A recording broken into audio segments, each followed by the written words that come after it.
Hello, everyone, and welcome to our very awesome show that we have going on today. We're going to be talking about ASMR on Twitch and how the recent meta shift has affected the community. So we have a really awesome panel today. Let's do some introductions, starting with MissCaitlin. If you don't mind, just share a little bit about you and what you're all about. Yeah, hi, my name is Caitlin. I go by MissCaitlin here on Twitch. You can find me at ASMR Kitten on YouTube and other places on the internet. I have been an ASMR creator for 10 years now, so I'm really excited to chat with everybody about the current ASMR meta. That's awesome. Wow, 10 years. That's amazing. J-Rob, what about you?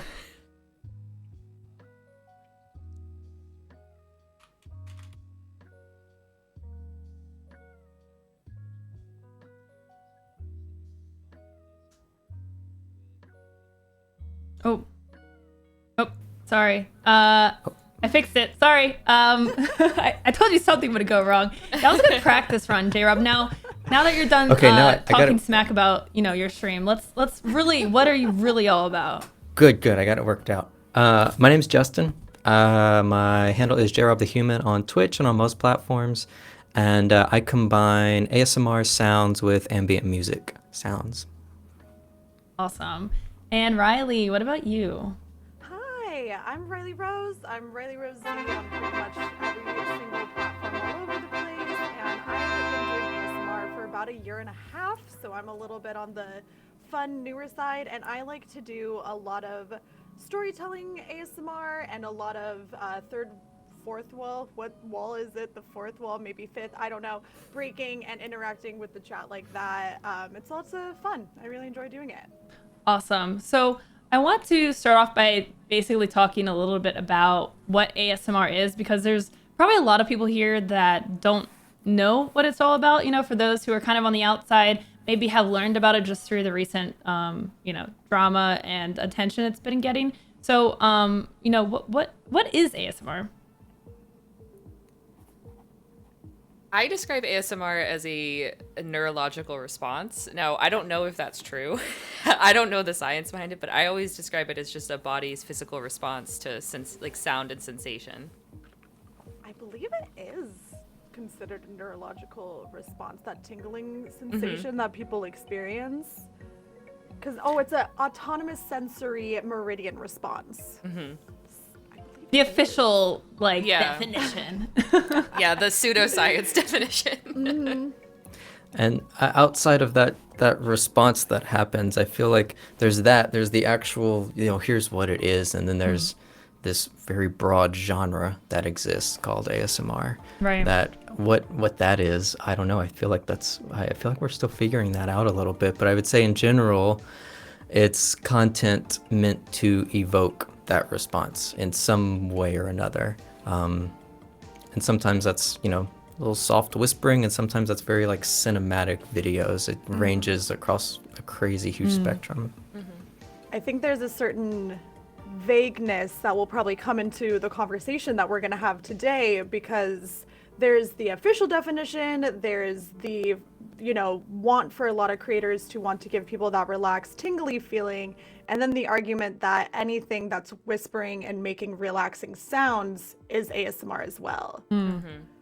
Okay, so why do people listen to ASMR? It really varies. It really varies. I've experienced a lot of people who use it for their mental health. I experienced a lot of people who use it for background sounds. It really varies person to person. That's the best part, is it's not one size fits all. It's one size fits many. It's just for everybody. Yeah, people listen to fall asleep. It's a lot of background noise, when people are just going about their day, doing work, things like that. And I think during this time, in COVID especially, I know ASMR had a huge uptick even before the meta stuff that we're going to talk about today. And I think there's an added new ability to connect and be kind of cared for and feel safe in an environment that is really, really important for people during this time. Yeah, absolutely. So how did you all get into doing ASMR on Twitch? Was it something you were watching first and then wanted to do? what got you into the ASMR community? Personally, I dabbled a little bit with streaming, but I wasn't seeing too much success. And already having previous experience with ASMR, I was like, I could try live streaming here on Twitch. And I did it, and I absolutely loved it, and I've been hooked ever since. So yeah, just a little bit of previous live streaming experience brought me here. For me, I was started on YouTube. I do what I call live layering. So basically, I'll kind of make a sound and then loop that and then add more sounds on top of it. And actually, another Twitch streamer, Rachel Jordan, she like found me on YouTube, however, and was like, "Hey, this is cool. You should do this on Twitch. People would love it on Twitch." And so I said, "Okay, I'll give it a shot."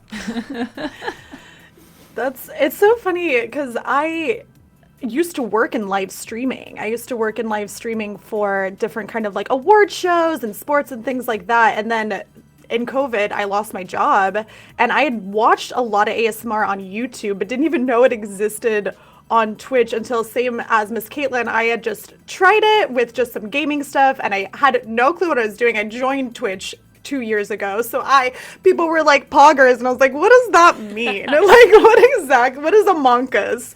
So yeah, like I just had a friend reach out who we had talked about how much we liked ASMR, and he was like, why wouldn't you try streaming it? Why don't you try streaming it? And it just weirdly kind of took off for me and has become something that's just so important for me and kind of helps me in the same way we were talking about of relaxing, calm, and kind of creating a safe environment. So yeah, Among Us in chat, because I still don't know what it means.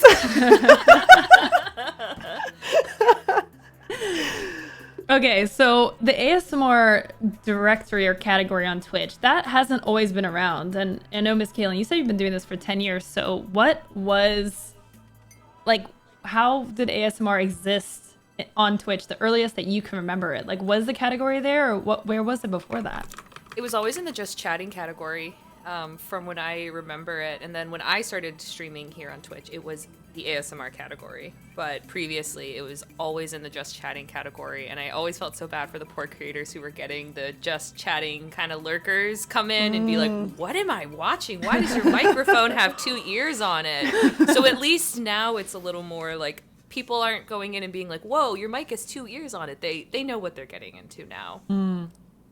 Yeah, so I guess the category kind of was beneficial because, now you can find people, like, it seems like there's less having to, like, teach people what ASMR is, right? Like, it seems like more people are kind of understanding what it's all about, right? Yeah. I think so.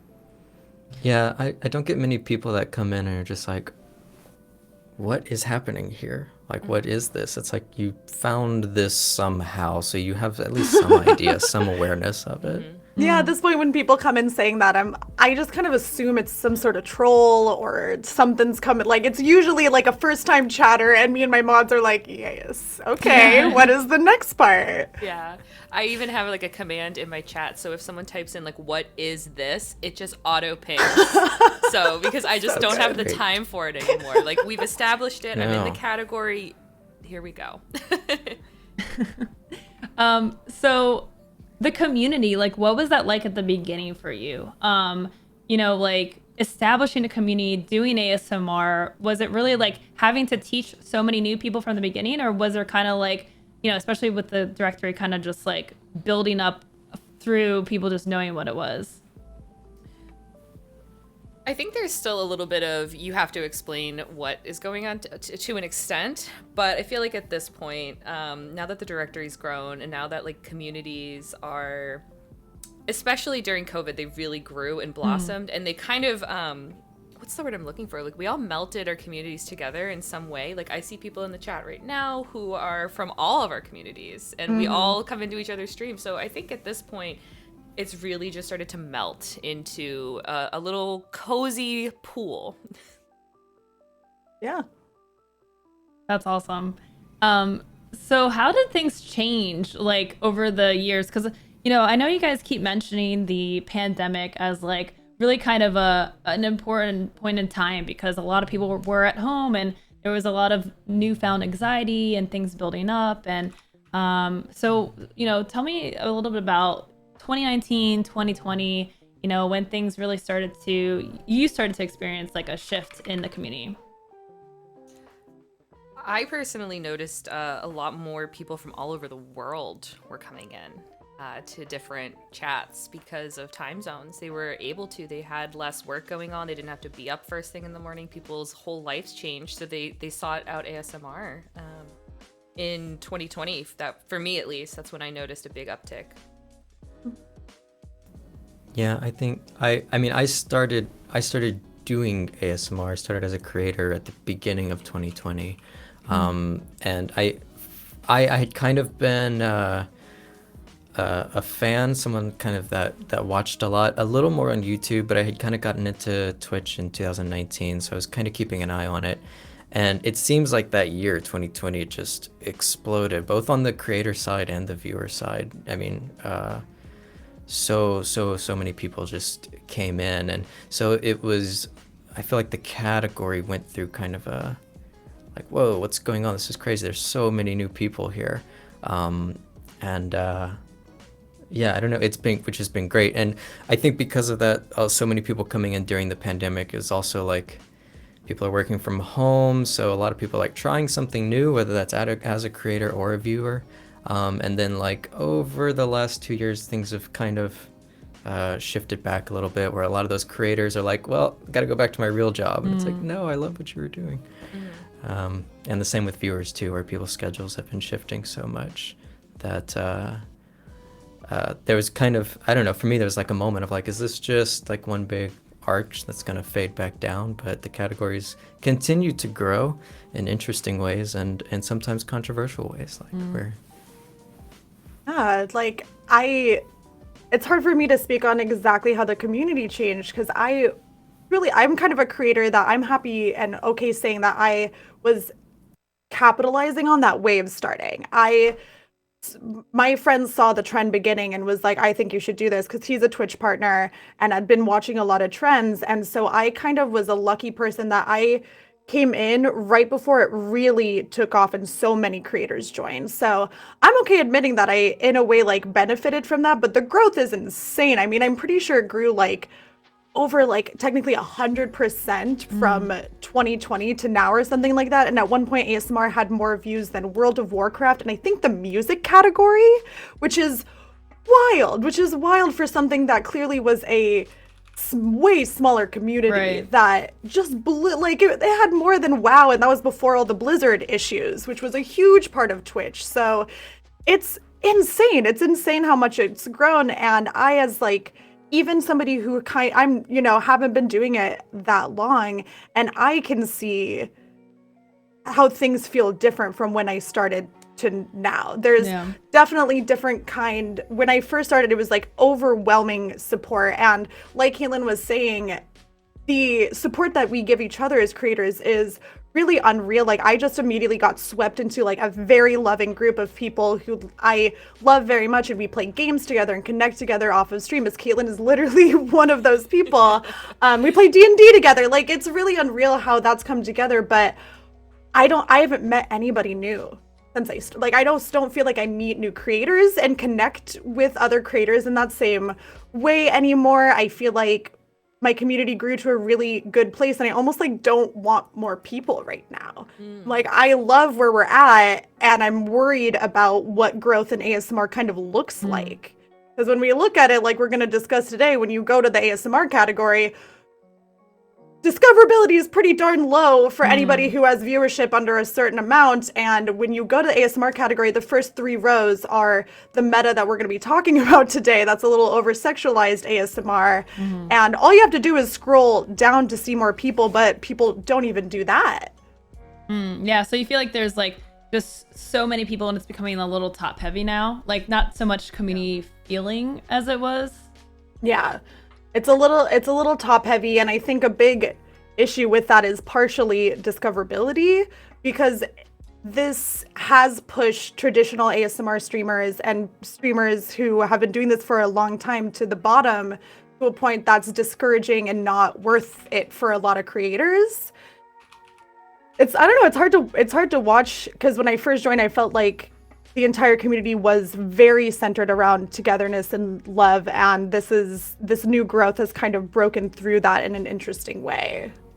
Yeah. Oh, I feel like ASMR was it was like very small niche at first, and like, you know, like, what is ASMR? And like a lot of people didn't even get it. And like, I mean, I'm someone that at first I was like, I don't understand what this is, and I'm just, you know, they're just doing their own thing, and that's fine, you know. It's like something's happening over there. And then actually my roommate, she watches ASMR, and so, you know, naturally I started watching with her, and then I really started to understand it, especially at nighttime, like trying to relax. And I mean, there's so many versatile uses for ASMR, and I think that's why, you know, J-Rob mentioned like it's peaking. Is it going to go back down? And you know, I don't think so, because I think just so many people have learned what it is, and so more people are interested in checking it out, maybe for other reasons now. But yeah, I think it's kind of interesting that I think that's why what Riley is saying, it felt very community focused at first, and now it feels very like kind of, you don't recognize a lot of the people that are doing ASMR now. Am I getting that right? Am I getting that idea right? I think so. I would say so. I can't remember. I can name one or two people who are like new to the category that do traditional ASMR that I would feel comfortable bringing my community to within the last like 6 months. That's two. Ooh. Is not a big amount of people on a platform that has like, you know, 16,000 views at any time. The rating is real interesting right now. Just talking about sharing communities. Oh, yeah. When I first started, I was kind of like, who should we raid? I just don't know that many people. Who do you guys know? And now it's like, all right, so that's a fake account. I don't think you guys will like this streamer. That seems a little over-sexualized. This is stolen. Like, it's just like, you just can't, I literally have to like go search through the Twitch category a little bit just to find a good person that I feel safe bringing my community to. Yeah, absolutely. I have to either know where I'm taking someone or like really trust the person that might be like recommending them, because yeah, you don't really know where you're going to end up and what kind of awkward situation you might find yourself in. That's really interesting, because like I've actually heard that there's a lot of fake accounts that will steal people's content, or like also with reruns, like people will just constantly replay reruns, and those kind of stay at the top. Like, you know, there seems like there's a lot of like more issues than just like the surface level, like what's popular, what's being talked about right now with ASMR, but these other issues as well. Yeah, I because of Twitch's system where it's the more views you have, the higher up you are, it becomes a game, really, you know, to game those viewers and get yourself higher in the category that way. And then it's a problem with Twitch's discoverability, in that the more viewers you have, the more viewers you're probably going to get. Whereas, you know, you would hope there would be a more like equitable solution where it's like, let's find good content with lower viewers and, you know, build that up. But I don't know how you do that. But there's a lot of, you find a lot of new people to the category that suddenly are like way up there in numbers. And it's like, what happened here? And that's not a bad thing, is like, you know, if people are just doing good work and are like connecting with their audience and are like successful, then that's amazing. But you become very wary of like, are you just taking advantage of this category and this community? And I think that's what is, I don't know, frustrating for me and a lot of creators, is the feeling that like you're like using us in some way.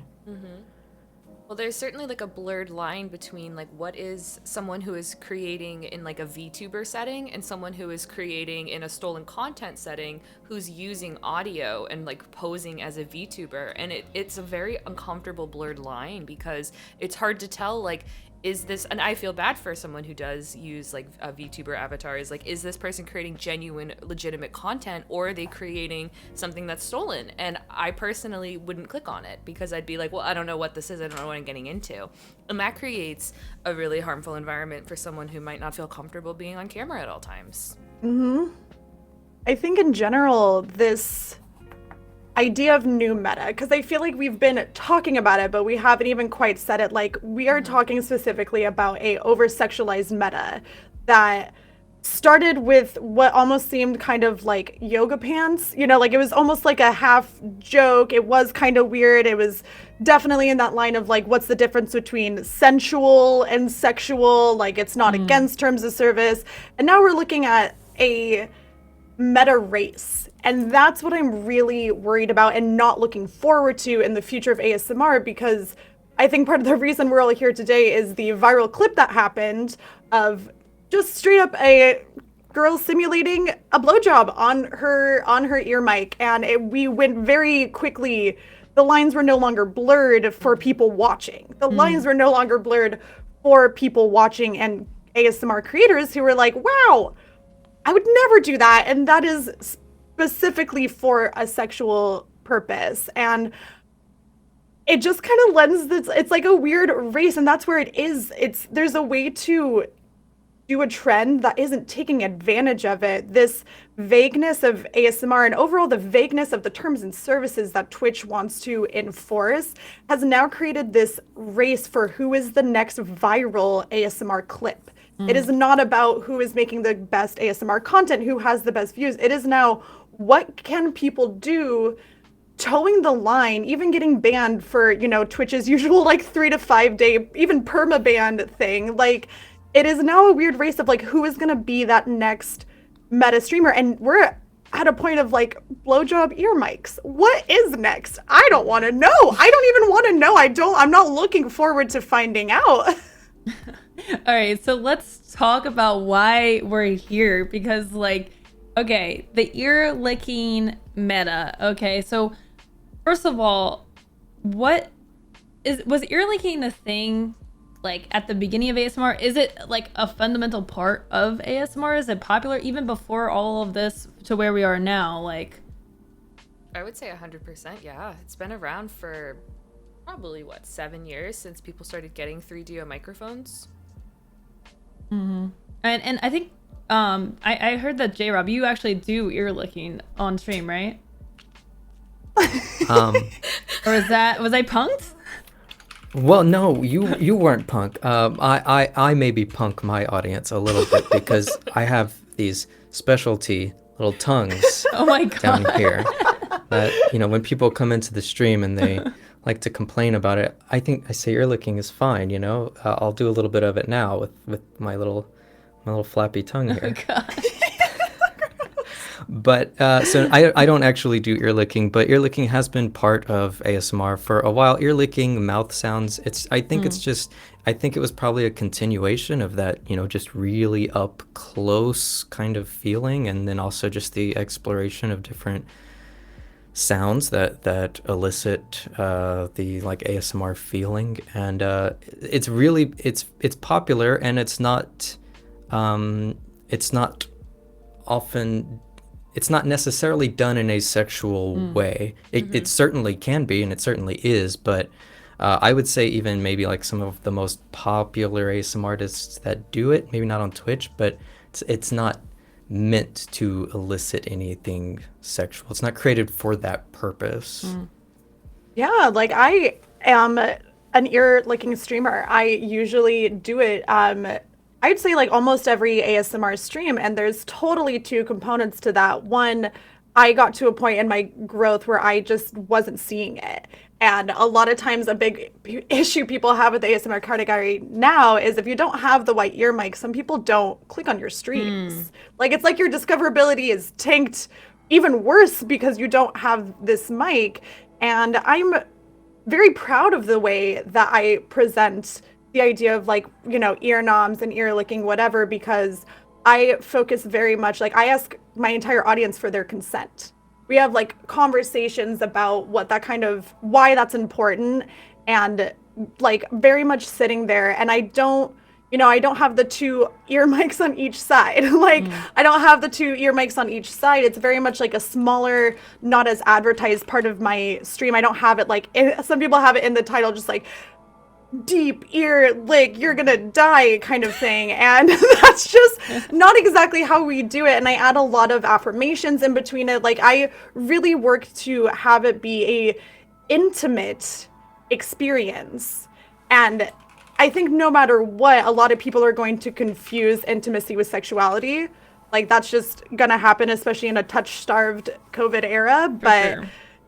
it's been around forever, and people taking advantage of it has been around forever, because it was in the just chatting category and the IRL category, and both of those have had changes and issues as a result. It's always been around in some kind of way, shape, or form, but it doesn't even have to necessarily be that way. It doesn't have to be seen as something sexual. So what differs between how you do it and how they do it then? I think there's a huge framing and aesthetic thing that's kind of involved there as well. I don't present it as I don't even know the right way to kind of describe it is like, the aesthetic that I have is focused on, it's relaxing. It's supposed to be a little darker. I sometimes will do a close-up camera, but it's on my face. And a lot of times I also hide my tongue. A lot of creators will do it and just hide kind of their tongue and mouth, because that's a big sexual component to it as well. There's also just different levels of ear licking. I do it very gently, to the point that people tell me all the time it sounds like almost a scratching on their brain kind of thing, and simulates like new triggers in the back of their brain kind of thing, versus there's a lot of fluttering and like truly, like people call it deep ear licking, that doesn't exactly exist on my stream, and it's not constant. I talk through it. There is maybe deep breaths, but there's not exactly moaning breaths, etc. Like, there's just a little bit of an aesthetic, and I intend to have a comfortability and safe feeling that I'm not sure that's the priority for other ear licking streamers. Gotcha. And MissCaitlin, as our veteran here in ASMR, what was ear licking like when, from before till now? Like, how has that changed? What, like, the prominence of it? Because now you go to ASMR, you go to the directory, I mean, you can easily see who is ear licking right there. It's their title, it's, the mic type, the way they're, presented on screen. So how has that kind of shifted over the last couple of years? It's shifted significantly. I mean, having a 3D microphone was almost like a rare sacredity within like the ASMR community. I didn't have one until like a year or two ago. Like, I've been doing this for years. I didn't get one for a while. So it went from a very small niche on like YouTube. Maybe the occasional person would do it here or there, because it is a legitimate ASMR trigger within like the mouth sounds, within like the breath, within the close up triggers. So I have seen it just go from, cozy, consensual intimacy to just like crossing a line to very over-sexualized, hyper, just ickiness. Something that I personally just am not a big fan of. Okay, so let's talk for a minute about really what I think was like the peak that J-Rob was describing of ASMR. And to me, now I might be wrong, but to me it was when Amouranth and another prominent streamer started to get into ASMR and do the ear licking in an intense sexual way. But now I might have this wrong, but Amouranth was doing ASMR before like all of this came. Like she was streaming ASMR a couple days a week, right? Yeah, and she did focus on traditional ASMR, and then kind of like what most creators do is like after a certain sub amount, she would switch to ear licking. But then it just evolved from there. And like as Riley said, it became that meta push, that meta game. Like, what's next? What gets the next click? And here we are, kind of now. Okay, so what happened? You guys were streaming around this time when all of this was blowing up. So what was going on? I don't even know where you guys want to start with it. Yeah. Like, I was having some, like, personally, my growth was like this. It was just going, and I was so content and happy. And then that, like, one weekend, I just saw, and I was like, uh-oh, there goes my livelihood. There goes my bills. And for me, it just became like a surreal kind of like slap in the face about views and numbers and algorithms, and it put a lot of pressure on me as a creator. Hey Rob, how did it hit you as a male creator? I feel like I haven't talked to Yes. enough guys, honestly. I would love to hear that. Yeah, Honestly, as far as it affected my stream directly, it didn't have much of an effect. The biggest thing I noticed was more trolls coming in, which is, you know, I don't have any problem banning people and moving on. So, you know, I had to make sure, you know, I've got mods in my stream, every channel and every stream, but it did not affect my growth. It did not really affect my viewership. It affected the conversations we were having as people wanted to talk about it. And like I said, it affected some trolling. There's an element of people find themselves exploring a genre. Everyone has different entry points. And so I think for some people that might have been their legitimate entry point into ASMR, and just the attention around it, the controversy draws more eyes. And so then you go, and some people will be like, this is great, this is what I love. And then some curious people will find themselves exploring the category and saying, what else is going on here? So I would say it did not, aside from maybe a little bit of the content, like I said, the conversations and the trolling, numbers and viewership wise, it didn't really affect me. Now, when you say that, do you mean that, like, you just continue to grow at the same pace? Have you kind of maybe stopped seeing growth, or just no? It's been pretty steady. Okay. Pretty, yeah. I for the last year, I'd say it's been pretty steady. No major dips or jumps. Interesting. So, do you feel like you've gotten more people that just understand ASMR outside of the trolls? There are more genuine people coming in and like actually wanting to hear and, you know, like experience your stream? Yeah, but I don't know if I'd say it's at any increased rate because of the amount of people. I assume the category would be growing by itself organically anyway, and so I feel like it feels pretty organic to me. Maybe I'm wrong though. Maybe without all this influx, I'd be like flatter on a downhill.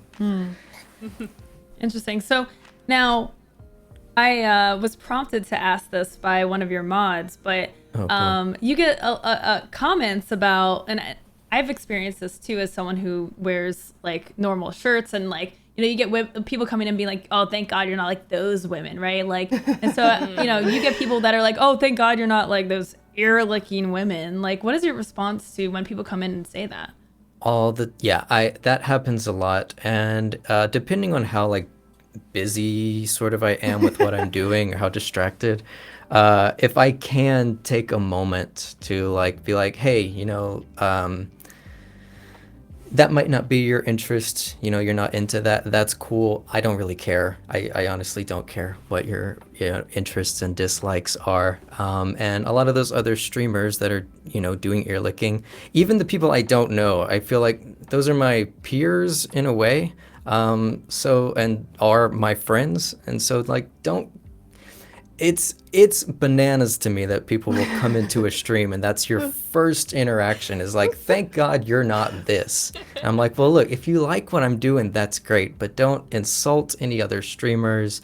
Don't disparage, especially because it's primarily women that they're disparaging. And I'm not cool with any sexism, especially that's your first interaction. It's like, this is not a good sign. Right. It's not a compliment not a good way to think start. it is, you know? No, like, yeah. I say that all the time. You know, a compliment that's putting someone else down at the same time isn't really a compliment I'm interested in getting. So. Yeah, I'll have people come into my stream when I'm just doing something else, and they're like, "Oh my God, thank God, somebody not ear licking," and I'm literally just like, "This is not my ear licking mic, obviously," but I'll just do it for like 5 minutes. I'll just stare at the camera and be like, "Oh, like this," because it's just like I'm not sure what the response they want is. It's so interesting. Right. Yeah, sometimes I'll just pull out the floppy ears and slap that on the mic for a little bit. Is there something that's anti-ASMR? Because I think looking at that is like... Just repulsion.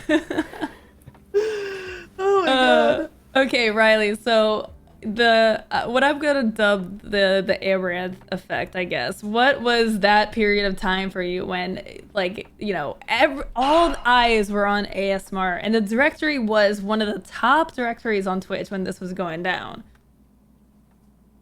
It's interesting. There's a lot of things that I'm willing to admit about myself as a streamer, and I absolutely benefited from being a attractive hot girl in ASMR.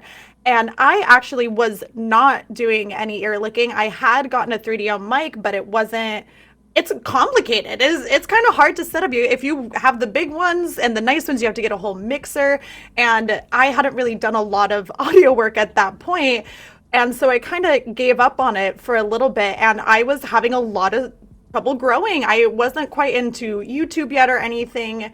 And so I don't want to say I was forced, but I didn't know what direction to go except for kind of following the meta a little bit. And it ended up blossoming into something that I really, really love doing now in a way, because I'll do interesting things like twin ear licking blew up, and I'll do it, but sometimes I'll have like I did a Mrs. Claus one, but Santa came on the other side. And now it's like this weird kind of funny interaction between Santa and Mrs. Claus doing it, because I'll pre-record segments and stuff like that. Like, I have personally taken it in a direction that fits my creative style. I do a lot of storytelling, green screen, ASMR stuff. So now I've kind of been able to mesh that meta to here, but I definitely benefited, but I also had more people. I definitely found that a big issue a lot of traditional creators have is this meta, and the fact that every single highest view on Twitch is kind of more sexualized ASMR, is that I definitely have had more people coming into chat with a certain amount of entitlement to my time and my boundaries and body as a streamer. I've had more people straight up just be like, you have an OnlyFans, which is the weirdest thing to me, because one, I have a socials command. All my socials are in my bio, and all you are kind of asking me publicly while I'm at work is like, can I see you naked? And it's just kind of like, that's just was an interesting kind of first interactions I got. And then it was a lot of like, oh, like, yeah, I'll do an ear licking, but it'd be like, show more tongue. And it was just like, what? Whoa, like, that's kind of stuff that throws me out. But somebody comes in and is like, you're an ugly man. I'm like, yeah, dude, no problem. Like, I don't really care about that. But as soon as people came in kind of like almost being upset that the way that I presented that kind of ASMR trigger was not more sexualized was very interesting, and kind of the assumption and anger that like I wasn't doing that. Like, it was almost like, well, if you're ear licking, you obviously want to be sexualized. And it's like, that's not necessarily the case. And we're getting into now this almost a conversation about like I like being confident and kind of sexy and looking good on stream and doing some fun ear noms. But that doesn't mean like I'm being sensual on my own terms. And that doesn't mean it's an open door to be sexualized. But when every single creator who is doing this ear licking has an OnlyFans, and to be very clear, I am not putting down anybody with OnlyFans. I'm not putting down sex workers or sexual creators in that way. But when that is the meta, people are now introduced to ASMR just assuming that's the case. Like, just assuming that's the case. And yeah, now I just had to start dealing with a lot of boundaries being pushed in a really weird way, and almost, people acting like this was an invitation to be inappropriate and sexualize me past anything that I had experienced before I had started ear licking and before Amouranth and everything blew up. Yeah, and I really like that you made the point to say, like, this is not about putting down sex work or putting down those streamers that are doing these things. I mean, obviously, like, at this point, we're talking about just misogyny and rampant sexism that happens to all women pretty much, no matter what you're wearing, like I, mentioned earlier, like, and so we're talking now about like just the side effects of the popularization of, the very sexual ASMR style streams that are happening on Twitch, which is a 13 and up platform. And we might be starting to see some lines being crossed by streamers, but we're not necessarily saying that, it's their fault for like, people being misogynistic, right? So I want to make sure that that's kind of clear because it's a very nuanced conversation, and I want to make sure that we're kind of being straightforward about this as much as we can. So for you guys, like, what do you think? Like, where do you think the line is that we're experiencing right now with ear licking and just the general trend of what is popular with ASMR right now? I personally think that line has been totally crossed already at this point in this conversation. I really think a few months ago, when we started to see those bans happening, when we started to see the the pool category evolve and move out of the just chatting category into their own category, I think that's when Twitch kind of doubled down and said, all right, here you go. It's a free-for-all. It's a playground. And it has just made a very difficult situation to navigate as a creator, I think. I think the reason this is so difficult for Twitch, I assume it's difficult for Twitch to moderate. Maybe that's easy and they know exactly what they're doing, but I think that because something like ear licking, which is the meta, because the line that it crosses, well, first of all, I think that a lot of people's lines are going to be in slightly different places. And the context just matters so much. Like, there's no, I don't think there's a single thing. Like we said, ear licking is a part of ASMR that's always been there. It's been there for a long time. So we don't want to just outlaw that. We don't really want to police what women are wearing while they're doing it. I don't think you can really police like is someone looking into the camera while they're doing There's it? the Does it, line. Yeah. if you are moaning during it, does that cross the line? Or what if you just moan without licking an ear? I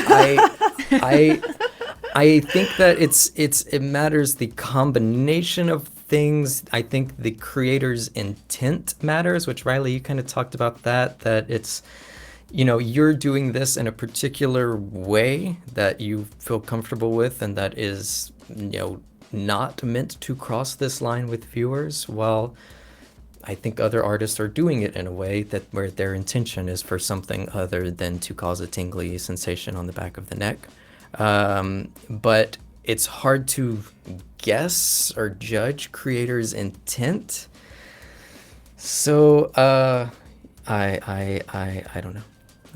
What I'm really scared about with the ASMR category is it going through kind of an overhaul. I specifically think about body painting streams. Because body painting was kind of a meta, but was also like a true form of artistry that is incredible. Like, watching somebody literally turn their entire body into like clothing is really cool.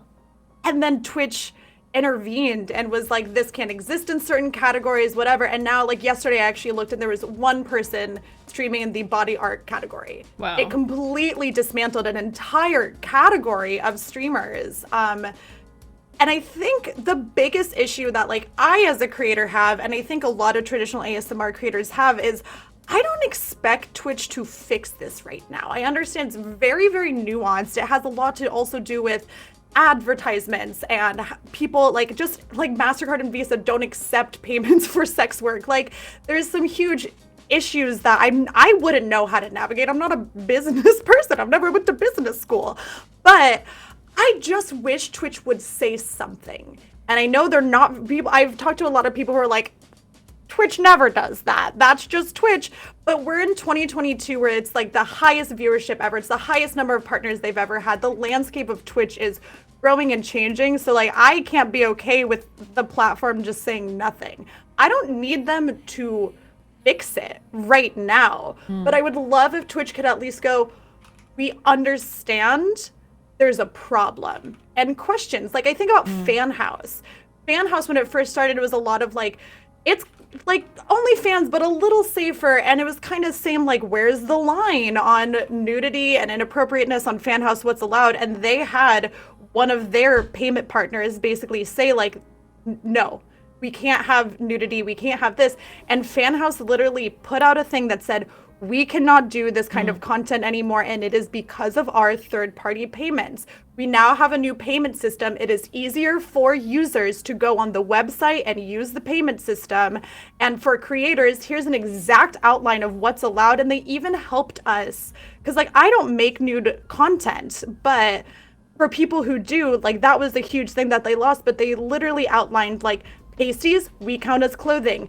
See-through clothes where you can't see, like, nipples, they're edited out, that's fine. Like, implied nudity, not okay. Like, they outlined exactly what was okay and not okay. And I understand that the terms, if Twitch enforced all of their terms of services, nobody would ever stream, and there'd be like a huge downtick of streamers. But I just wish they would say something, even if it's like there's some questions about our terms of services. Here's kind of an outline of what those terms and services are. It's not even taking a side. It's not even saying no sexualization, yes sexualization. It's saying these are our terms and services, and kind of explaining why it seems people aren't breaking them. It's transparency, which is exactly what we as creators need from these platforms that we're on. Okay, so these creators that are doing the ear licking streams, do you feel like they are breaking TOS? Like, is there a TOS violation, or, you know, is it not outlined clearly enough already? Because I know Twitch has taken time to adjust their TOS when the whole hot tub and pool streaming was a thing. They actually did make some changes to like what's acceptable and what's not. So is it a matter of the TOS not being clear, or is it a lack of enforcement? Because we've talked about both. I mean, is it both in that case? I think it's case by case, realistically. That viral clip that we saw going around last week, in my opinion, that was TOS. It was hypersexualized, and the stimulation was, and the attention was all there and very laid out and very clear for you. And also within like the guidelines of like your camera use and like how you're allowed to use your camera, I'm fairly certain that is already against the TOS, having it positioned at a certain place on your face or on your body. So I think case by case scenario is how we as creators and as Twitch should be looking at the moderation of these ear licking streams. Okay, so now I feel like based on the other situations that we've described with ASMR, with like the stolen content, like, you know, do you feel like just in general there's just like Twitch just needs to come in and kind of like clean up ASMR so that the lines are drawn somewhere, and that, you know, it becomes a place that, like, I think kind of saves its reputation. Yeah, I mean, there are multiple issues going on, and a lot of those are interrelated. But you know, when several of the top streams are not only maybe doing more sexualized content, but have been running for days at a time, when the streamer is not actually there, or it's just, you know, a piece of content on a loop for a long time. I actually don't know what Twitch's policy. I feel like their policy used to be that the streamer had to actually be there, but now I think the actual policy is as long as their chat is moderated, then it's okay. Which I think I get that there are reasons, especially like in the music category, they're like 24/7 radio streams. And I'm like, okay, I kind of get that, but this isn't quite that, but maybe you could argue it is. Some clarification on the TOS there, I think should happen. But yeah, there's the category as it just in general kind of looks like a chaotic mess. I think part of that will be updating their terms of service, and then actually having the moderation team that understands the context of ASMR maybe a little bit more, which I think is something that you see on YouTube a lot. A lot of content gets demonetized, and for a variety of reasons, mostly just I think people see women's bodies and automatically think they're sexualized, but also in cases like ear licking, like anyone moderating that content really has to understand the context of what's happening, and that can be difficult for people and might require like some training, but I think it's worth it to make sure that those categories are safe and also like creative.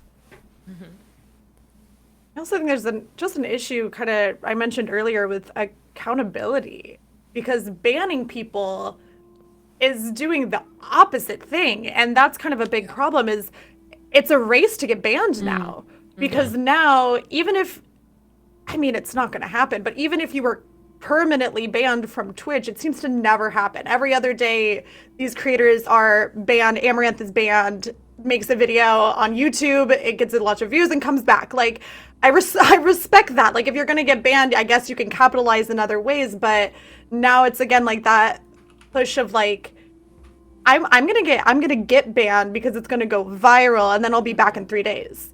There's just not a lot of accountability even as far as banning goes. So even having it against terms of services doesn't mean much.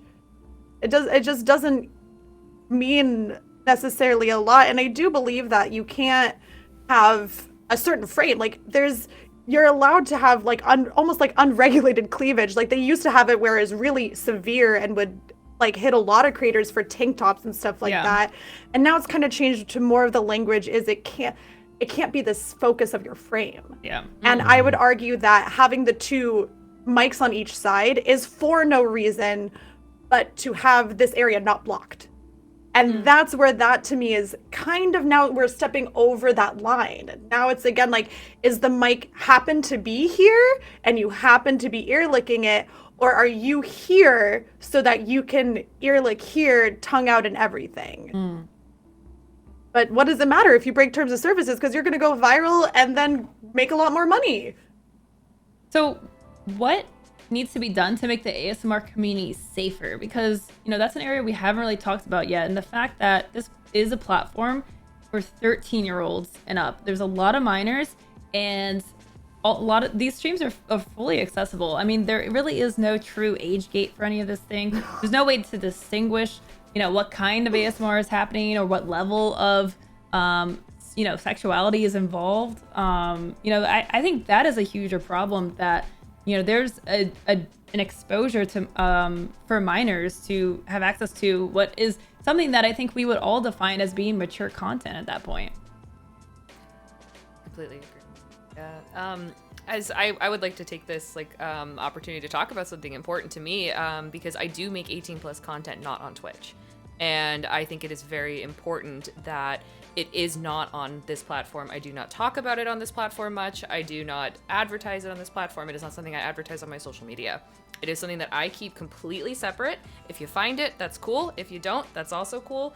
But it's a line that I have to draw in the sand for the audience and where I'm creating this content for. So to be in this position where people are just blatantly doing it and allowing minors to see this content, it's unacceptable. And I personally don't know what we can do other than just having these conversations, other than just being open and saying like, this isn't what we want as like a traditional collective community, but this is what is occurring. And I think we just need to keep continuing these important conversations and discussions.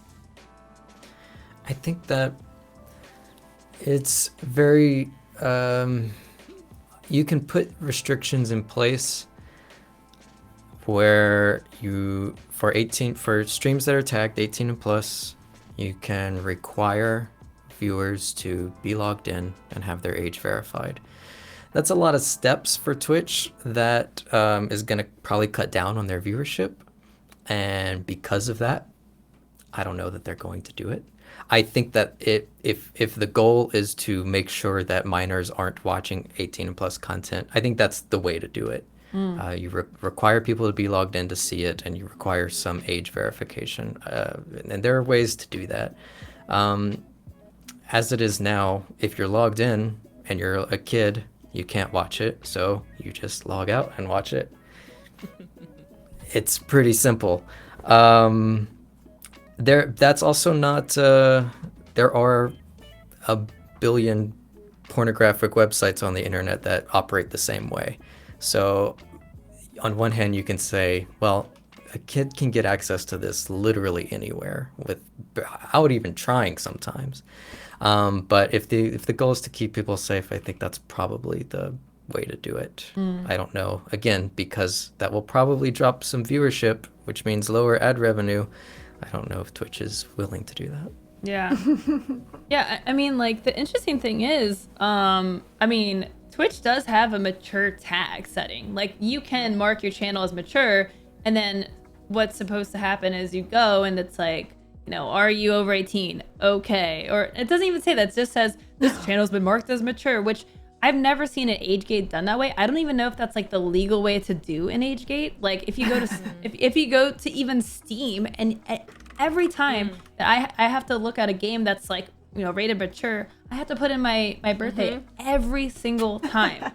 Okay, that is an age gate. Like, on Twitch, all you have to do is hit start watching, and I don't think you ever get that again. You never get that prompt ever again for that channel. So Twitch has the infrastructure, the first step towards actually properly age getting content, but first of all, it's not good enough, and second of all, like, they don't enforce it. Like, I've never seen a channel get banned because they didn't mark their channels mature and they do mature content. And the thing is, this is beyond just, like, you know, sexual content. You know, this is games, video games. You know, the heart and soul what Twitch was here for, video games. You know, this is what the Twitch is all about.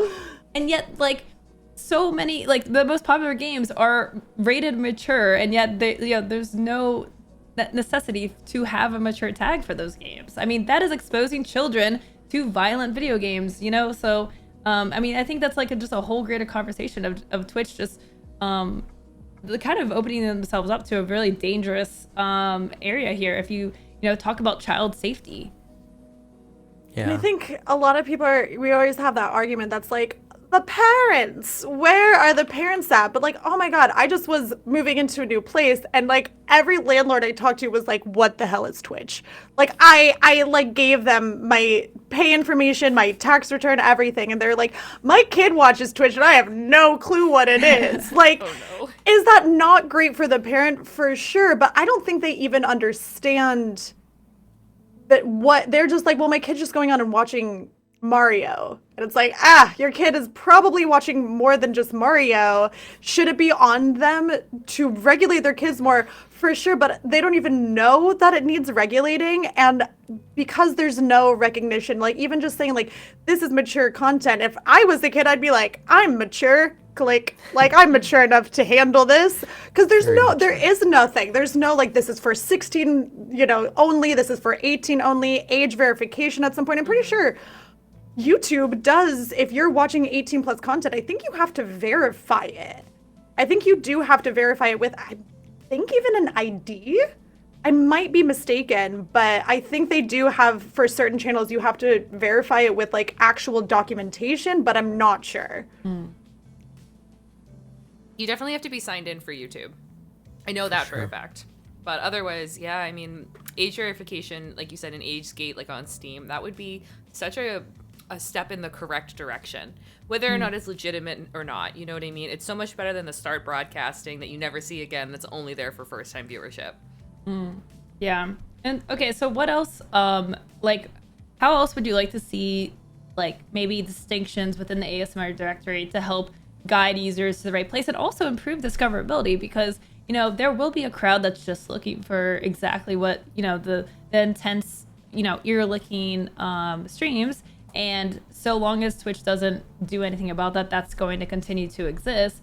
There's also people that are genuinely looking for, I mean, we have a visual ASMR tag, we have an auditory ASMR tag. Like, do we need more tags or like like subcategories to help, not divide the community, but just to help viewers find the right content that they're looking for within ASMR? I think that's a great point, because someone in chat was just talking about the rerun situation that we currently have going on in the category, and I personally think reruns should be separated. This is a live streaming platform, so I would prefer my content to be live.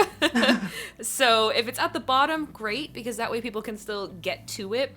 But I really think that live channels should be first. Absolutely. In regards to breaking up the category a little bit more. But yeah, I'm sure there's other ways. What do you guys think?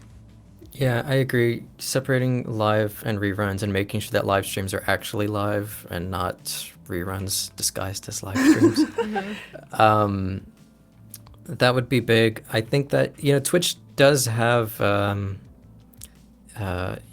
I think the default is sorting from most viewers to least, but there is a recommended option that's actually based on viewers you've watched, and that's helpful. I don't know if that's the default. I don't know anymore. If it's not, I think that would be great to make that the default. That way it's, the magic of their algorithms can tell you who you want to watch, which is also scary, but maybe not as scary. I don't know. I think those things are helpful. Yeah, even when talking about rating stuff, I have a habit all the time, and I'm sure you guys do too. I'm like, oh, I love this streamer. I never see them on because Twitch doesn't even tell me when I'm looking for a raid. It just says how many viewers they have in their live. And then I go and it's like, this is a rerun. And I'm like, well, that's all right. Well, I just brought 200 people to a rerun that could have gone to any other creator or streamer. And when I try to look for raids, they do put, like, I'm looking at people with 1,000 views who, like, I don't need to bring my community there. I'd love to bring it to people who are growing and who are smaller, people that I kind of know. So reruns are an issue. And I've seen a lot of people kind of be like, what if we made a separate 18 plus category?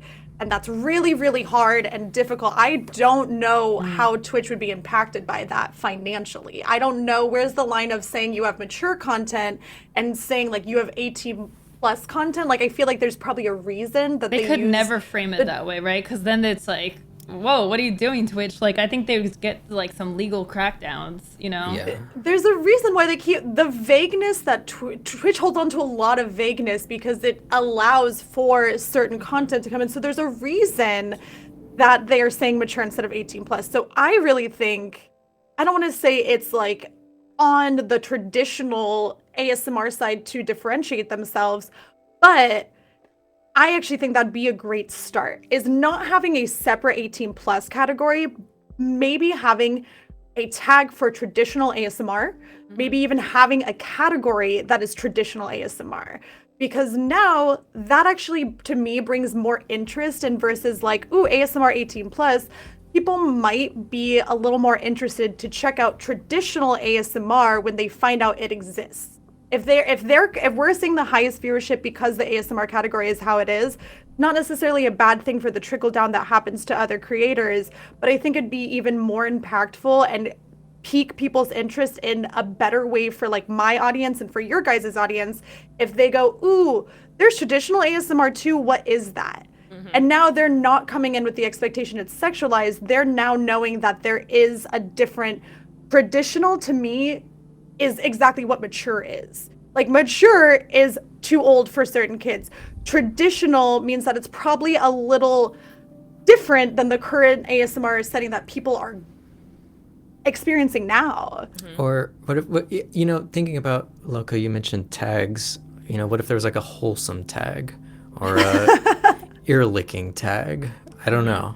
I would like the ear licking tag personally, or an ear licking category. I don't know how they would tie it into still being like ASMR ear licking, but that would be so wonderful to just like give it its own space, so that way it keeps our category safe. I wasn't there. I wasn't around when they made the ASMR category, but obviously it's because this content is different than most of the other content in this category. So it deserves something to differentiate it. If that's the case, that we see this content we have now is different enough, then I don't know. I don't know how you differentiate it. If ear licking becomes its own category, I mean, they made the hot tubs and beaches, so maybe ear licking could be its own category. I feel like that would be, I can't wait for that like public announcement that they would do that, because the Twitter conversations would be great. Oh, I would never sign off Twitter. No, not at all. And like Twitch just needs to take step one, which is acknowledging this is happening. I think a lot of creators would feel way less frustrated because we have this happen every 3 to 4 months. We have this happen every 3 to 4 months. It's the next meta happens, the next person goes viral, whatever, and we're all back in the same place that's like, this sucks. this sucks and it's taking away from this, and then it kind of dies down a little bit, then somebody else does it. Like, this has been happening, and especially through the pandemic, it's constant. And there's not even acknowledgement from Twitch in any way that it could be an issue. Mm-hmm. Well, the interesting thing about the most recent clip that everyone's talking about is apparently it didn't even happen on this platform. It happened on Facebook, was where the streamer is streaming, and they did get banned for it. Oh. So I was like kind of surprised. But it's interesting because, again, it's still something that directly impacts, like, you know, your community as streamers on Twitch, like with, you know, more people coming in. I don't know if you guys have seen any sort of spike in new trolls coming in from that clip that went viral like last week. I haven't seen it just based off that clip alone. Yeah. I feel like I might have. I think we've had some discussions about it. Like, it's prompted conversations and it's prompted discussions. So, for example, people want to know what like your trigger menu is when you do ASMR. So I have a blacklist as well, because I want my community to know that things that I'm not comfortable with, that I don't consent to, that this is crossing a boundary that I'm not cool with. And it just pops up in the chat when they type in command blacklist, and ear licking is on one of those triggers, because I don't want people to just assume that it's available to them at any given time. Hey, Rob, can I ask you a question? Absolutely. That sounded so serious. Can I ask you a question? Yeah, I know. We're getting real. We're getting real. I just know one thing that bothers me is I have seen some great male artists on Twitch give up. I've seen a lot of great male artists give up, and it's because they just don't know how to break through the meta of the hot girl meta. They're not sure how to break through that, and see a lot of their discoverability and viewability leave. And even MissCaitlin also, I'm just asking everybody. Lowco, no, I'm just kidding. MissCaitlin, you made an amazing thread, because I've also seen female creators who are on the moral wholesome side kind of give up. Like, why aren't you giving up, J-Rob? And MissCaitlin, you just also pointed out, like, we shouldn't. We have to keep kind of streaming through it, but like, why? Well, for me, it doesn't affect my, like, the relationship I have with my viewers and the reason people come to my stream. Anything that's happening outside in the meta is really irrelevant to that. Like, I'm still going to stream. The people that like what I do are going to come to what I'm doing.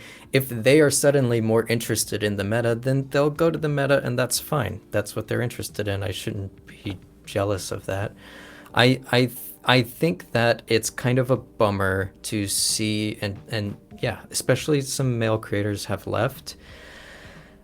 I get that you might feel like, oh, there's this association that I don't like or that I don't want to be made about me, but you can't control those things. Like, those things are really just outside, and the way you can kind of control them is you can leave the category and say, yeah, I'm making it very clear that I'm not doing that. Or you can say, like, hey, yes, I'm in this category and this is what I do. And so that's how I feel about it. It's ultimately irrelevant to what I'm doing on my stream. I mean, in any Twitch category, you're gonna have people that are doing absolutely like wild things, and it's totally different from what you're doing. So yeah, to answer your question, Rai, I really do struggle personally with that comparison syndrome and like the imposter syndrome of, well, this person just popped up last week and they have 1,000 views, but they're also doing something that is so not something I'm comfortable doing. So it's very difficult to think about that, but then I have to think about the community that I've built, and that is really what like I fall back on when I really struggle with this embarrassment of what the ASMR category looks like right now. True. Is those community members who come in and, you know, are very open about their mental health. They're very open about what they struggle with and how ASMR has helped them. And it's hard to think about taking that away from somebody, because you're part of their support system, whether you know it or not. And why would I want to take that away from somebody when they might not have ever chatted in my chat, but they tune in every night and they fall asleep every night and I'm a part of their routine? Why would I take that away just because someone else is doing something I'm not comfortable with? Yeah, and I think it's important that like those people, like those the audience for those like more scandalous streams is not our audience, you know? So you're not even competing for views because it's like totally different audiences. You might be competing for discoverability for sure, but it's not the same. Like you don't, I don't want those people in my stream. Like I wouldn't be a good match for them, you know? Like, so it's, they should go where they're gonna get, you know, what they're looking for. And it's not here. So Riley, you asking this question and seeing people give up, is it because they're not getting the viewership and traction because they're not doing that thing? Or is it just because they don't want to be associated with ASMR equals, you know, sexual ear licking, and you're now part of that? I think it's both. I think it's a little bit of both. It is like, I think every creator has that frustrating feeling of like, I planned this whole stream, it flopped, I made this video that I put so much energy into and nobody's watching it. Like that is already hard. Like discoverability for men, especially on ASMR, is hard as it is. Like it was hard before the meta kind of took off and everything for a lot of people. So I think it's a kind of, it's that frustration that I think every creator can relate to, of just like you get to a point where you're not sure if you want to keep going. And when this is going on and you're definitely not seeing growth or anything, it's impossible to not be discouraged. And I've wanted to quit based on smaller things. Like I've had that urge to quit. So I think it just doesn't encourage that. But I am also sick of having to explain myself doing something that I love. It is so hard and weird to explain what I do to people. Like when I was looking for apartment things, I did not tell any of them I did ASMR. They were like, Twitch, so you do the video game. I was like, I do lots of video games. So I was like, yeah, cooking streams sometimes, end of list. Like end of list. Like it's embarrassing. It is embarrassing and hard. And it's again, like not for the, like I personally would not really care like when people come into stream in a way and like kind of imply that I'm almost a sex worker or whatever. Like I don't put down sex workers. I'm not necessarily like hurt by it, but it's hard to explain it to my family. It's hard that like every like we all work really, really hard on our content. ASMR creators, like freaking J-Rob does the craziest, like echoey things. Like every time, like you'll come in, he'll say your name, and all of a sudden you hear it like 5 minutes later out of this ear, and it like gets me every time. I'm like, oh my god! Like I've been sitting here this whole time, like God, MissCaitlin's mic sounds even good when she's talking out loud. Like I have had to learn so much about audio. I worked in entertainment for 5 to 6 years, and I have never done audio before, and that is what almost made me quit. That is what almost made me quit. I was like, I can't do this. I don't even know how to do this. My mic will never sound as good as like real ASMR does, because like this shit is impossible. And now I've learned so much. Like we are literally like on the path to becoming audio engineers if we wanted to. Like there's so much work that goes into this as an ASMR creator, and I think that's what's hard for me, and that's the embarrassment I don't like. I do literally crazy streams. Well, I'll have an entire story or like film pre-recorded things. Yeah, the pirate stream was great. I did an entire comic book stream where I actually built my own comic book panel, and I pre-recorded me fighting an evil version of myself. Like it was so much work, and it's one of my favorite things ever. But nobody thinks of that when I say I'm doing ASMR. And that, I think, is where that embarrassment and frustration comes into play, is having to constantly explain and fight for the work that you've done. And for people who have been in this, like, I just got started. I have been doing this for a year and a half, but people have been fighting against the sexualization of ASMR forever. And now it's worse than it's ever been. And so we have to fight for the validity of our content constantly. And then you see gaming videos that go viral because big streamers will go to the ASMR channel to do nothing but just rip on people with their channel.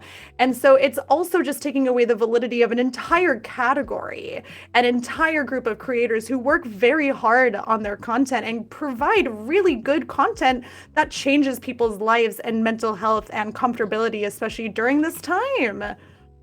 So yeah, I mean, I think you make an excellent point here, Riley. It's not that it's like associated with sex work. It's not meant to put, those people down. It's the fact that people are getting the complete wrong idea about what it is, right? It's like you have to explain yourself, defend yourself, because there unfortunately is a negative stigma associated with that.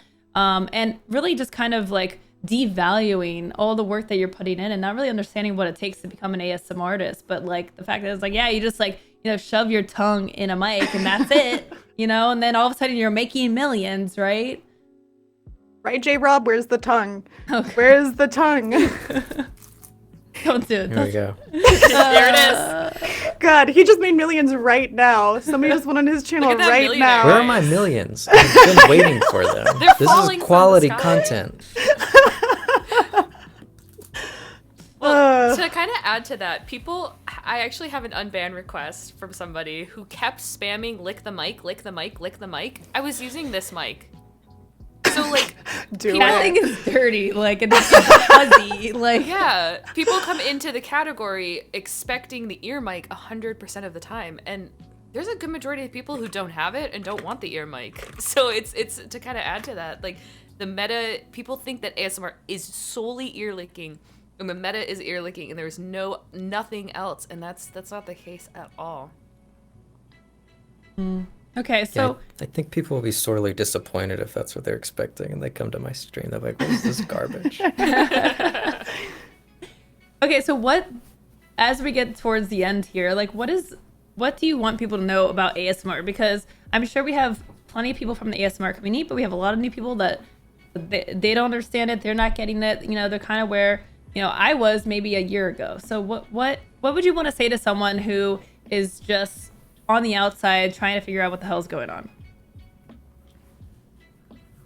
ASMR is a very helpful mental health tool. It can be a very helpful mental health tool, and it can be something that people utilize for self-care as forms of, to be therapeutic within their own self and their own self-reflection.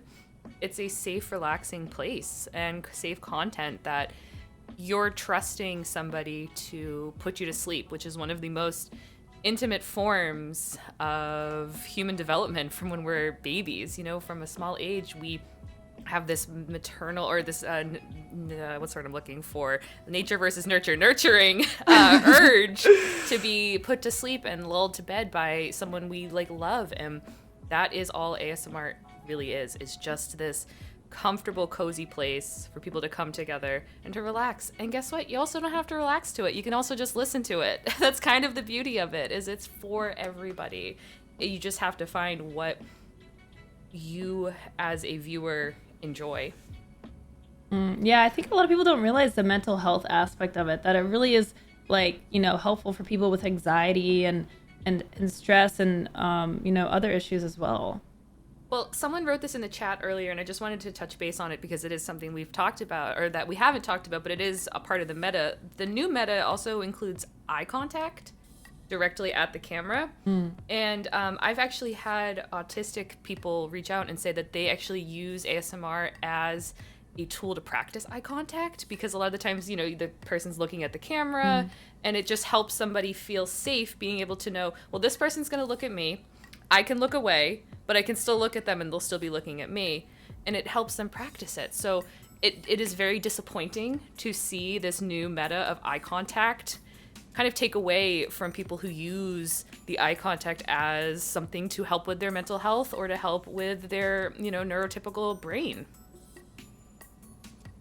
Yeah, I think that's another element of why the over-sexualization is problematic, is because it is a valid and valuable mental health tool for a lot of people.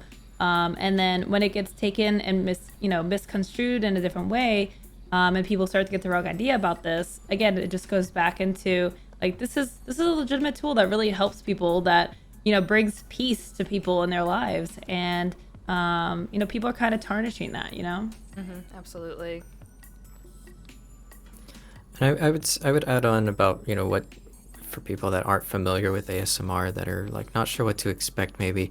Well, it is I would say a good chunk of ASMR content is relaxing. It's not all relaxing. In fact, some of it's very like fast and sudden and quick. And so that's, we kind of began talking about how broad the genre is, and there really is so much there. If you think about it as it's content with the kind of core, one of the core purposes being to elicit this physiological response. Even if you don't actually get the tingles, as they call it, even if you don't really feel that, people do enjoy it for a ton of reasons, largely for relaxation, like MissCaitlin said, and for mental health reasons. Also, they're like phenomenal cinematic ASMR artists that you might as well just be watching a movie, because there's so much good like acting and visuals. Riley with the costumes, like there's so much role playing and like costume work, that there are like it encompasses so much content. So I would say if like you're interested in it, like explore a lot of different works and explore a lot of different creators, and because it's so different to everyone.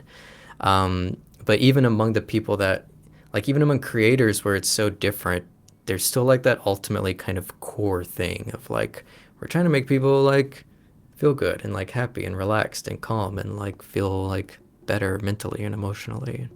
So, Yeah, and like for me, it has helped my mental health and state in a lot of ways too. That's been really interesting. I have bipolar type 2 and I also have ADHD, and listening to ASMR actually helps me work and focus better. While that's just a straight up ADD thing. Like we tend to focus a little better when we have some sort of lo-fi beats or ASMR thing kind of playing.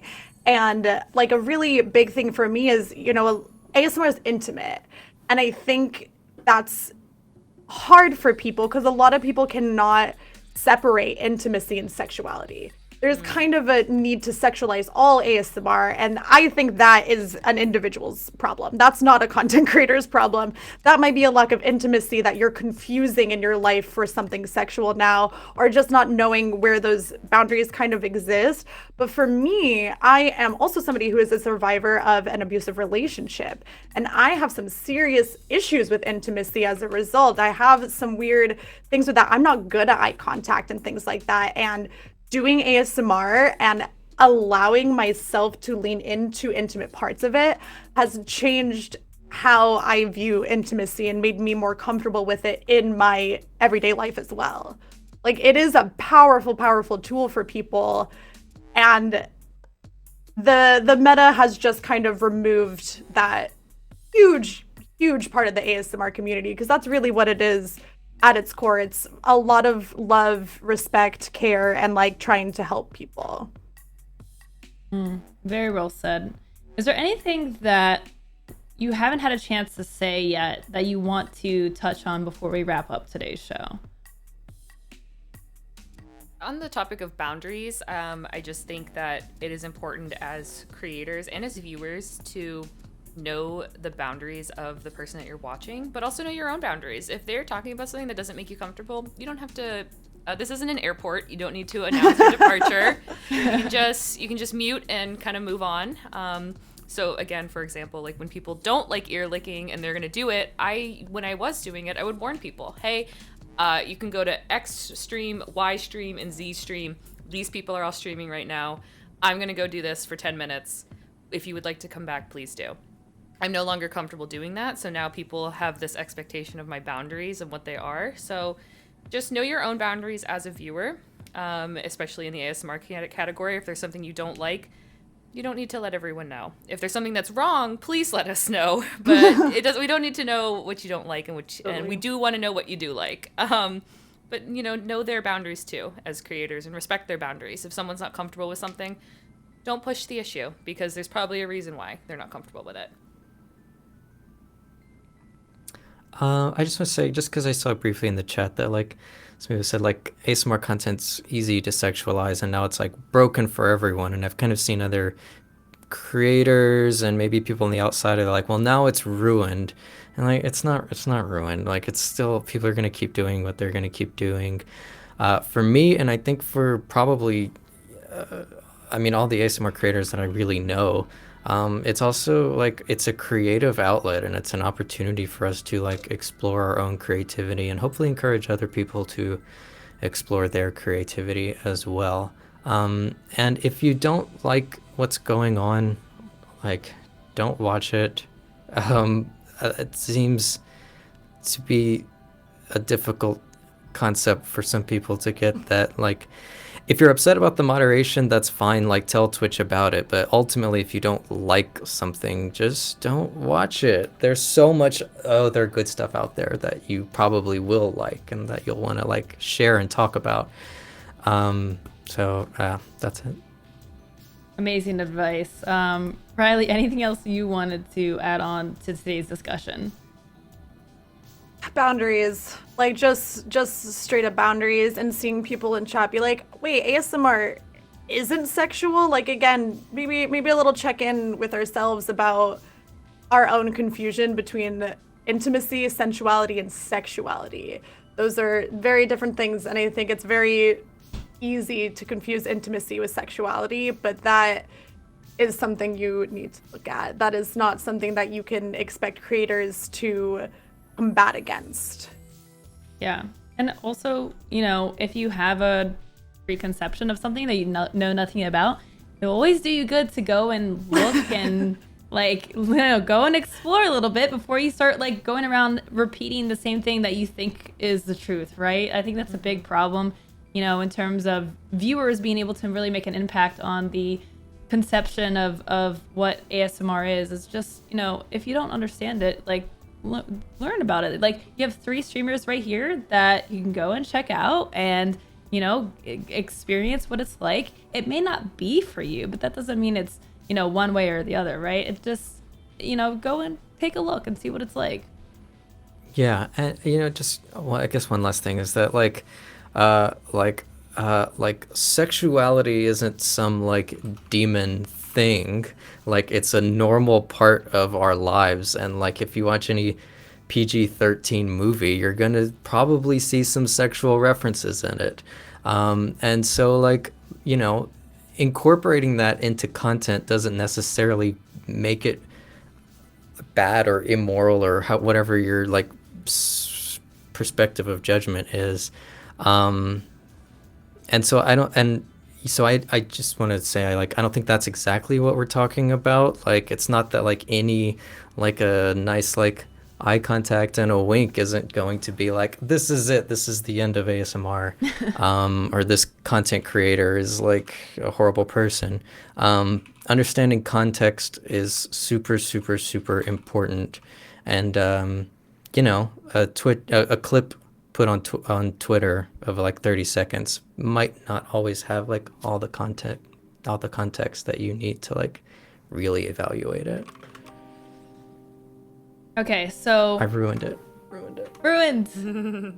Last question for you all. Where do you think the future of ASMR is with the meta? Like, do you see the next evolution evolving? I don't necessarily mean, you know, going down the path of, you know, being more sexualized, because inherently that's probably what's going to happen in one branch, but on the other, you know, you have a very legitimate art that is getting a lot more attention, that is growing and prospering on Twitch on its own, regardless of what's happening on one end, right?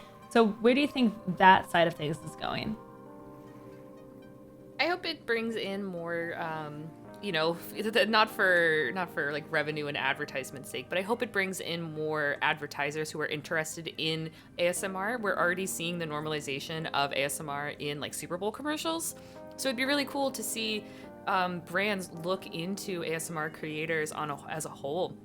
You know, there are sponsorships within ASMR already, but I wouldn't say there's too many. So it would be very cool to start seeing advertisers recognize like, hey, I see what you're doing. I think it's legitimate. Let's really tap into that. Absolutely.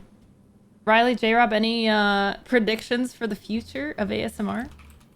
Yeah, outside of the, concern about what's the next meta, like that's a concern or whatever, but I have also just noticed like TikTok ASMR has blown up. YouTube has had a lot of algorithm issues with ASMR and demonetizing things that aren't even ear licking, etc., and are very innocent and just to relax people. But TikTok kind of has a little bit of stricter guidelines. They're just a little more swift on enforcing those guidelines. It's not perfect, but it's a little bit better. And it has become like, I know some ASMR artists who have switched over there for live streaming and creating content. So I agree with MissCaitlin of like, maybe this just brings it to a more mainstream, because we're finally able to have conversations like this with a larger audience on bigger platforms with people who are, traditional Twitch streamers in a sense. Like, we actually get to have the conversation about what is ASMR for real and how do you break through this meta to get to creators who make traditional,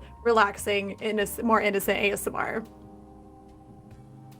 Yeah, the point about TikTok is good. I mean, we're like, there's only going to be more and more platforms available, and live streaming itself is still pretty new, but you're going to keep seeing it grow on other platforms like TikTok.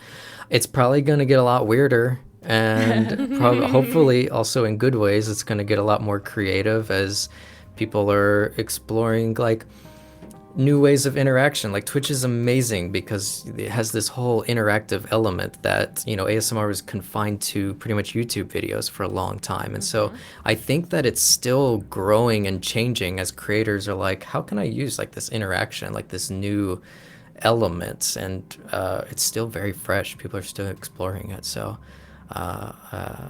it's gonna get weirder and probably better and more cool too. I love that. Well, thank you all so much for joining us on the show today. If you are watching on stream right now, make sure to hit the follow button if you are new here, because we do a lot of these types of discussions on this channel. So if you enjoy talking and listening about the industry and the streaming and all that good stuff, that's what we do right here. And I want to throw it to you guys, if you don't mind, shout yourself out and talk a little bit about what kind of ASMR content you do, so that people who are new will have an opportunity to watch you and what to expect. And we'll start with Riley for this one. Cool. I like to say that you see it a lot in people's channels where they're like, I'm cozy chaos, but then sometimes you tune in and you're like, well, this is very cozy. Like, I lean into that chaos side a little bit. Like, I am a big fan of like, you don't know what you're going to get. Whether I do a lot of gaming streams too and ASMR streams, and it just is like, you don't know what you're gonna get. And that's what I really love about my channel is like, yeah, one day you tune in and I'm a pirate on a green screen and we're going on an entire pirate voyage together, and that's what we're doing. My next one coming up is Wizard of Oz. So I have filmed a Munchkin segment. I have a Tin Man costume. I have a Dorothy costume. I have a Wicked Witch that I filmed of myself going back and forth on the green screen. Like, they could be really, really involved. So yeah, I always like to do just some cozy chaos. And if it's just like a normal everyday stream, I'll do a lot of costumes. I'll do some parts and pieces of like, I have a moon goddess stream where I have this random, I don't even know where it is, glowing moon.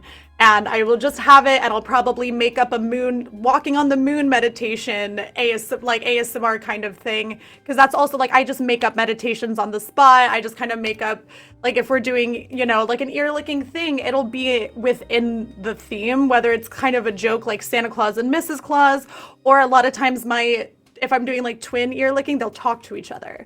So like, it just is. It's the world of ASMR can be so much bigger than just ear licking. And I like to think I'm a pretty okay example of it. Yeah, that's awesome. J-Rob, how about you? My stream, what I call it live layered ASMR and ambient music. So layered ASMR is like a pretty, it's a kind of an aspect of ASMR where it's exactly what it sounds like, layering sounds on top of each other. Slapping my microphone over here. So I do that live where I'm using a looper. So I'll kind of do a little tapping, do a little sound, loop that. I've also got my keyboard and a few instruments, so I'll start adding musical elements as well. So I'll stream for a few hours, and it'll kind of be an evolving soundscape over time of different sounds. And we also do things like, personal affirmations and some visual ASMR, like playing with visual elements a lot lately. So it's usually pretty calm, pretty relaxed. A lot of people will come in for their, like during their work day, just for like the music and ASMR elements. Awesome. And last but not least, MissCaitlin, tell us about your stream. Yeah, so I make very traditional community-based ASMR content. We use channel points and we redeem various ASMR triggers that the community would want to hear. It's kind of became a bit of a meta joke within the stream for people to redeem triggers for other people when they see them pop in. And we just have a really great time being cozy, being relaxed, chilling out, but also focusing on your relaxation. I also sometimes do editing streams, as I do edit my own YouTube videos. Sometimes I pop in and work on my YouTube content, and there's an occasional gaming stream here and there. But typically you'll find ASMR content over on my streams. Awesome. Thank you again so much for joining us today. This was an incredible discussion. And of course, if you did miss any of this, it will be available on Twitch and YouTube, available to everyone. So I will be right back. I'm going to talk to you guys after I sign off with them. So stay tuned. I'll be right back in just a minute.